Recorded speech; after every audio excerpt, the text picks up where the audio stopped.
कि क्या करें, एक समांतर चतुर्भुज का क्षेत्रफल क्या है जिसकी संलग्न भुजाएं सदिश यहाँ इस तरह से दी हुई हैं।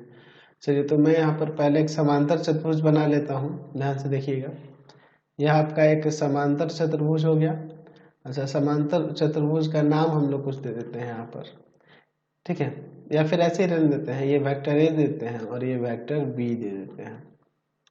वेक्टर ए का वैल्यू यहाँ पर दिया हुआ है, यहाँ पर वेक्टर ए इक्वल टू में दिया है आई कैप माइनस जे कैप प्लस 3k कैप, और वेक्टर बी का वैल्यू दिया हुआ है 2i कैप माइनस का 7j कैप प्लस का k कैप। तो हम लोग जानते हैं कि अगर मुझे इसका एरिया क्षेत्रफल निकालना होगा तो दोनों के क्रॉस प्रोडक्ट का मैग्नीट्यूड हो जाएगा। तो पहले इनका क्रॉस प्रोडक्ट निकालते हैं। चलिए देखिए, यहाँ आई कैप जे कैप के कैप, यहाँ हो जाएगा 1 माइनस 1 3, यहाँ हो जाएगा आपका 2 माइनस 7 1, और उनके अकॉर्डिंग एक्सपेंड कर देंगे तो यहाँ पर आई कैप लेंगे ये और ये कॉलम हटेंगे, इन चारों का डिटर्मिनेंट वैल्यू, ठीक है। चलिए माइनस जे कैप लेंगे, ये और ये कॉलम हटाएंगे तो किसका डिटर्मिनेंट वैल्यू आ जाएगा 1 3 2 1।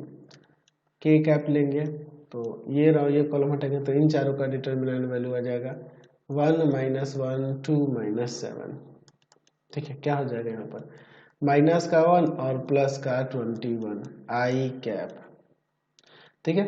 यहाँ पर हो जाएगा 1 माइनस का 6 जे कैप, और यहाँ हो जाएगा माइनस का 7 और प्लस का 2 के कैप, ये हो जाएगा। चलिए आगे देखते हैं, यहाँ आ जाएगा आपका 20 आई कैप माइनस माइनस प्लस 5 जे कैप और माइनस 5 के कैप। तो अगर हम लोग बात करें एरिया ऑफ के पैरेललोग्राम यानी समांतर चतुर्भुज के क्षेत्रफल की, समांतर चतुर्भुज का क्षेत्रफल,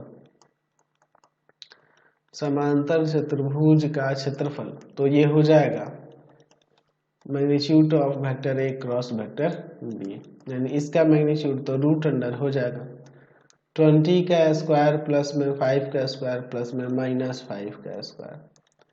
तो यहाँ हो जाएगा आपका 400, ये 25 और ये भी 25, तो यहाँ हो जाएगा 450, 450 है ना जी। तो एक काम करते हैं, यहाँ पर अंदर इसे क्या कर देते हैं 15 गुना 15 गुना 2, 15 में 15 से 225, 225 गुना 450, तो जोड़ा बन गया। तो 15 रूट 2 वर्ग इकाई यहाँ से आंसर आ जाएगा।